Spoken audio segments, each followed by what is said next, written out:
नोरमा group, जो सोचता है वो करता है। आपके अपने सपनों का आशियाना।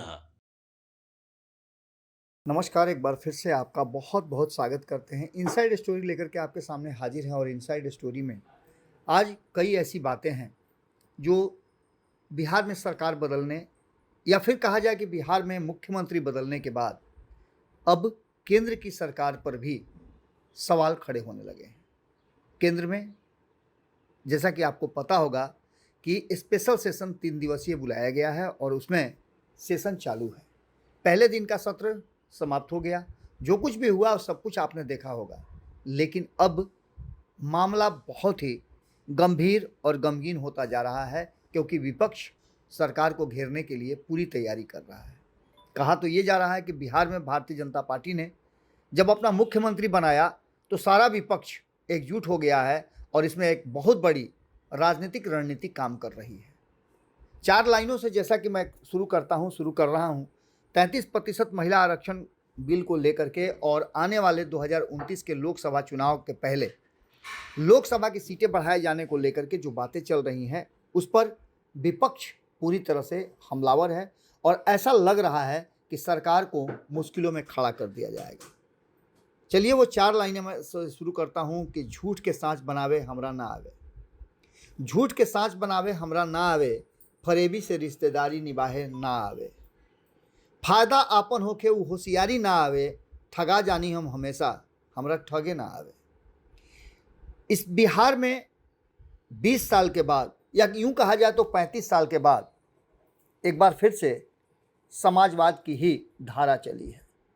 सम्राट चौधरी को भारतीय जनता पार्टी का कम और समाजवादी नेता ज़्यादा माना जा रहा है। उनके पिता शकुनी चौधरी ने जिस तरह से अपनी राजनीतिक यात्रा शुरू की और उस यात्रा में जिस तरीके से सम्राट चौधरी ने पल पल उनका साथ दिया, उसके बाद से सम्राट चौधरी को पिछले कई महीनों से कई वर्षों से मुख्यमंत्री के रूप में देखा जाने लगा था। जब नीतीश कुमार 2022 में एनडीए से अलग हुए उसके बाद से सम्राट चौधरी का असली रूप सामने आया और उन्होंने भारतीय जनता पार्टी के लिए वो लड़ाई लड़ी जो लड़ाई शायद अब तक कोई नहीं लड़ पाया था। नीतीश कुमार को भी उन्होंने नहीं छोड़ा और अपने पराये सभी को भारतीय जनता पार्टी के आइडियोलॉजी को मानने के लिए मजबूर किया। सम्राट चौधरी जिस तरह से निकल करके आए उसने ये बता दिया था कि सम्राट ही आने वाले समय में बिहार की बागडोर संभालेंगे और एक ऐसा समय आया जब नीतीश कुमार ने खुद अपने सबसे प्रबल विरोधी को मुख्यमंत्री की कुर्सी देने का भारतीय जनता पार्टी से आग्रह किया और अंततः दिलवाया भी। लेकिन इन सब के बावजूद नीतीश कुमार को लेकर के कई बातें कही जाती हैं। कल ही सम्राट चौधरी के मुख्यमंत्री बनने के बाद जब मैं उन्हें बधाई और आशीर्वाद देने के लिए माता रानी का प्रसाद लेकर के पहुंचा तो सम्राट चौधरी में कोई परिवर्तन नहीं था। जो पहले सम्राट चौधरी थे वही सम्राट चौधरी और उसी अंदाज में उन्होंने अभिवादन भी किया। क्या बाबा कैसे हैं, तबीयत कैसा है। इसके बाद फिर से वही बातें शुरू हुई। समय कम था क्योंकि मिलने वालों का तांता लगा हुआ था और बाद में मिलने की बात करके हमने उस बात को विराम दिया और यहाँ तक कि मैंने हमारे बांसघाट स्थित सिद्धेश्वरी काली मंदिर में उन्हें दर्शन करने का आग्रह भी किया, निमंत्रण भी दिया। इस निमंत्रण को उन्होंने स्वीकार तो किया, लेकिन इसके साथ साथ आपको बता दें कि उस भीड़ में जिस तरह से लोगों को नाम से जानते हैं, हजारों हजार की संख्या में लोग खड़े थे, लेकिन सम्राट चौधरी सबको पहचान रहे थे और हर बात वो उसी अंदाज में कर रहे थे जो पहले किया करते थे। आने वाले वक्त में क्या होगा, भविष्य में क्या होगा, ये तो अलग बात है, लेकिन सम्राट आज भी जो थे वही नजर आए। बिहार को एक मुख्यमंत्री की ज़रूरत थी, युवा मुख्यमंत्री की ज़रूरत थी, युवा सोच की ज़रूरत थी और युवाओं में बहुत कुछ देखने को मिल रहा है। एक नई पौध, नई पीढ़ी अब बिहार को आगे लेकर चलने के लिए तैयारी कर चुकी है। इसी बीच आपको बता दें कि लोकसभा में 33% महिला आरक्षण बिल आरक्षण देने के लिए पहले ही पास करा लिया गया था। 2023 के इस बिल को अब मूर्त रूप देने के लिए 16 तारीख से 18 तारीख तक विशेष सत्र बुलाया गया है और इस सत्र में केंद्र शासित प्रदेश संशोधन विधेयक 2026, संविधान संशोधन 131वां संशोधन विधेयक 2026 और परिसीमन विधेयक 2026 डिलिमिटेशन बिल 2026 सदन में लाया गया।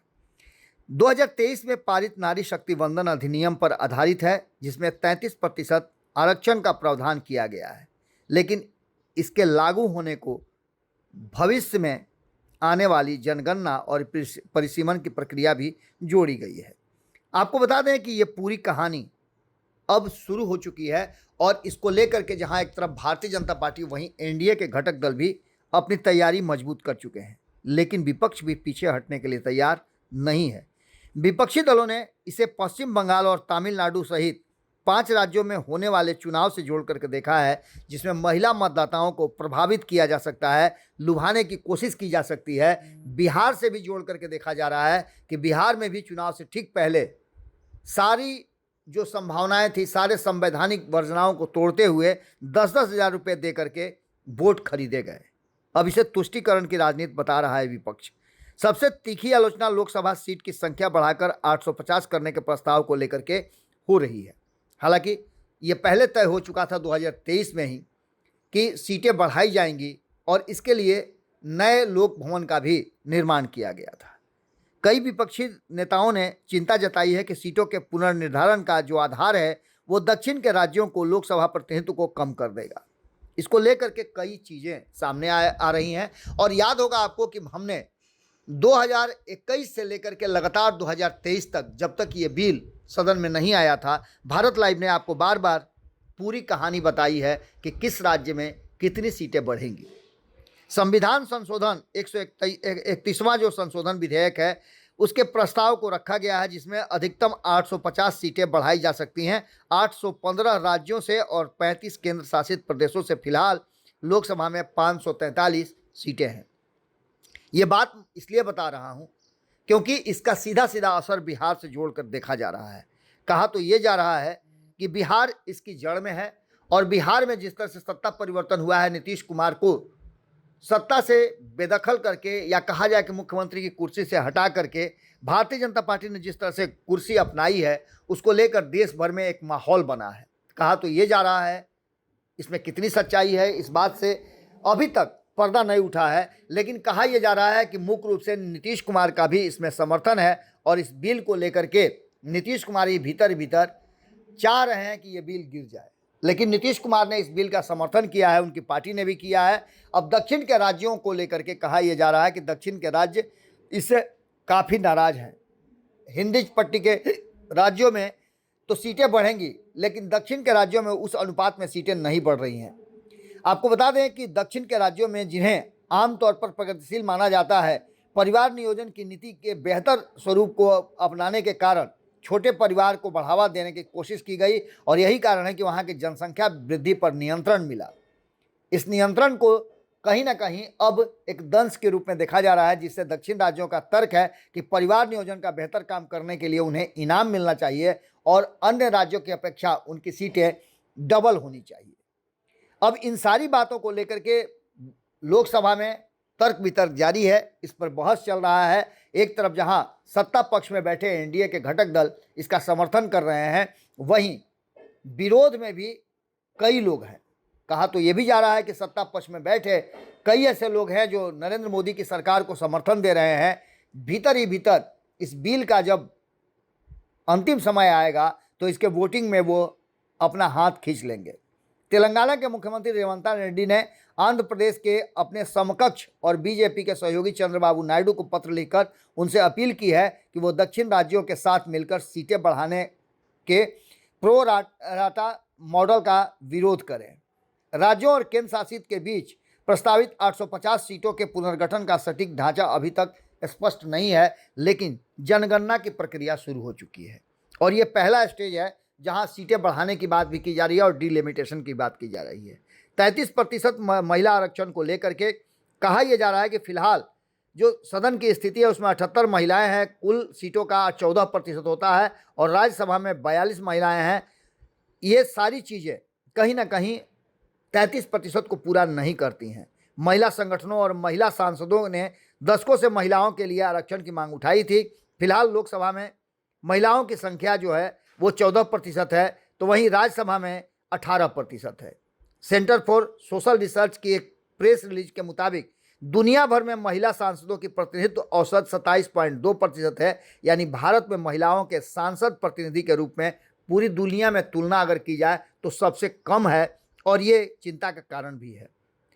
आपको बता दें कि 2023 में भारत के इस कानून को पारित किया गया था, जिसमें लोकसभा और राज्य की विधानसभाओं में महिलाओं के लिए 33% आरक्षण सुनिश्चित किया गया था, लेकिन इसे जनगणना और उसके बाद होने वाले परिसीमन के बाद लागू होने की बात भी कही गई थी। आपको बता दें कि आज जो वर्तमान स्थिति है उसमें 5 राज्यों में चुनाव चल रहे हैं, और इस समय स्पेशल सत्र बुलाने को लेकर के विपक्ष पूरी तरह से हमलावर है। बात इतनी ही नहीं है, इसके साथ साथ ये भी कहा जा रहा है कि नरेंद्र मोदी को समर्थन देने वाले नीतीश कुमार, चंद्रबाबू नायडू और ऐसे कई दल हैं जो इस परिवर्तन या नए कानून को लेकर के भीतर ही भीतर नाराज हैं।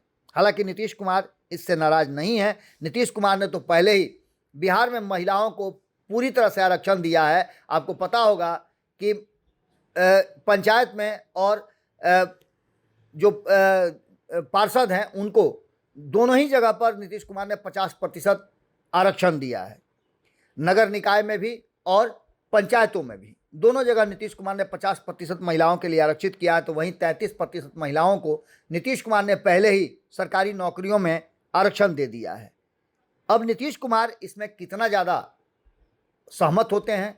नीतीश कुमार खुद भी राज्यसभा के सदस्य हो चुके हैं, उन्होंने राज्यसभा की शपथ भी ले ली है, बाकी के लोगों ने भी ले लिया है, और ऐसी स्थिति में लोकसभा में इस बहस का क्या निकल करके आता है? कहा तो ये जा रहा है कि इस बिल का विरोध भीतर ही भीतर हो रहा है, जिससे सरकार मुश्किल में आ सकती है। जहां एक तरफ ये बातें कही जा रही हैं, वहीं दूसरी तरफ इस बात को लेकर के भी लगातार चर्चा चल रही है कि आखिरकार ऐसे समय में बिहार में सरकार बदली है जहां भारतीय जनता पार्टी के लिए मुश्किलें खड़ी हो सकती हैं। नीतीश कुमार पर शक की सुई घूमनी शुरू हो चुकी है, लेकिन नीतीश कुमार ने इसका समर्थन किया है। वहीं चंद्रबाबू नायडू, चूंकि दक्षिण के राज्य इससे ज़्यादा प्रभावित हो रहे हैं, उसमें चंद्रबाबू नायडू की भूमिका सबसे अहम होने वाली है। बिहार में भाजपा सरकार बनते केंद्र की मोदी सरकार संकट में आ गई है, और 3 दिन में ये 3 दिन का जो विशेष सत्र है उसमें ऐसा कहा जा रहा है कि पासा पलट जाएगा, सरकार अल्पमत में आ जाएगी, और ऐसे में नरेंद्र मोदी की कुर्सी बचाना मुश्किल हो जाएगा। हालांकि ये इतना आसान नहीं है। पूरी प्लानिंग के तहत केंद्र की सरकार, भारतीय जनता पार्टी और एनडीए के घटक दल मजबूती के साथ इस बिल को पास कराने में लगे हुए हैं। देखना दिलचस्प होगा कि इस 3 दिन की सदन की कार्रवाई में क्या कुछ निकल के सामने आता है। महिला बिल एक ऐसा बिल है जिससे महिलाओं को एक विशेष अधिकार भी मिलेगा और सदन में उनकी उपस्थिति भी बढ़ेगी। क्या कुछ निकल के सामने आता है, हमारी नज़र बनी हुई है। क्या आप सोचते हैं कि बिहार की इस बदलाव ने, सत्ता का हस्तांतरण ने केंद्र की राजनीति को भी प्रभावित किया है, और नीतीश कुमार उस प्रभाव को अपने साथ लेकर के दिल्ली गए हैं, जहां विपक्ष नरेंद्र मोदी की सरकार के विरुद्ध खड़ा कर लेगा नीतीश कुमार को? जुड़े रहिएगा भारत लाइव के साथ। कमेंट बॉक्स में अपनी राय जरूर दीजिएगा। बहुत बहुत धन्यवाद। नमस्कार। आपके सपनों को हमने सजाया है, ई होम्स पैनोरामा को हमने बनाया है। ई होम्स मेरा एक सपना था जिस पे मैं पिछले 4 साल से काम कर रहा था। हमने जो बनाया है वो सबने है माना। ई होम्स पैनोरामा में हो आपका भी आशियाना। और फाइनली हमने 2021 में इस प्रोजेक्ट को लॉन्च किया। बहुत लोग अप्रिशिएट कर रहे हैं कि पूर्णिया जैसे शहर में, बिहार के, एक तो बिहार की बात करें उसमें भी पूर्णिया जैसे छोटे जगह में इस तरह का लाइफस्टाइल देना, ये सुन के हम लोगों को बहुत अच्छा लगता है। ई होम्स में हमने कुछ और भी किया है, जैसे हम जिस जगह में रह रहे हैं हमारे फैमिली सिक्योर हो, उनको सिक्योरिटी का ध्यान में रखा है। आपकी सुविधा और सुरक्षा आपके लिए खास है, ये आपका विश्वास है। इसमें आर्टिफिशियल इंटेलिजेंस का 7 लेयर सिक्योरिटी का हमने इस्तेमाल किया है। लस ग्रीन कैंपस को बनाया है। यदि हमारा बाउंड्री वाल है तो वो वर्टिकल गार्डन है। ये जितनी भी फैसिलिटी होता है एक इंटरनेशनल टाउनशिप में, ई होम्स है, ये हम लोग विश्वास नहीं कर पा रहे हैं। जो भी हमारे मित्र, दोस्त या जो भी हमारे बाहर के बाहर आते हैं तो हम लोगों को बहुत अच्छा सुनने को मिलता है और बहुत अच्छा क्रेडिट मिल रहा है। वो सारा हमने सिर्फ एक बिल्डिंग नहीं बनाया, हमें एक बहुत अच्छा लाइफस्टाइल दिया ई होम्स में, और मेरा एक सपना था जिसको मैं आज फुलफिल होते हुए देख रहा हूँ। ये आपका आवास है। ई होम्स पैनोरमा में अब आपका निवास है। E homes panorama, luxurious lifestyle redefined. Panorama group, जो सोचता है वो करता है। अगर ये वीडियो पसंद आई और वह बिहार के राजनीति और बिहारियत से सरोकार रखेनी तो सब्सक्राइब बटन दबा के चैनल के सब्सक्राइब कर ली। ओजे एगो घंटी बा, ओकरा बटन दबा देला से कुल सटीक और मारक खबर रुआ मुफ्त में मिल जाई। अगर रुआ पत्रकारिता के हमनी के नया प्रयोग में सहयोग कर चाहतानी तो ज्वाइन बटन दबा दी। पेटीएम नंबर नोट कर ली 9386816700।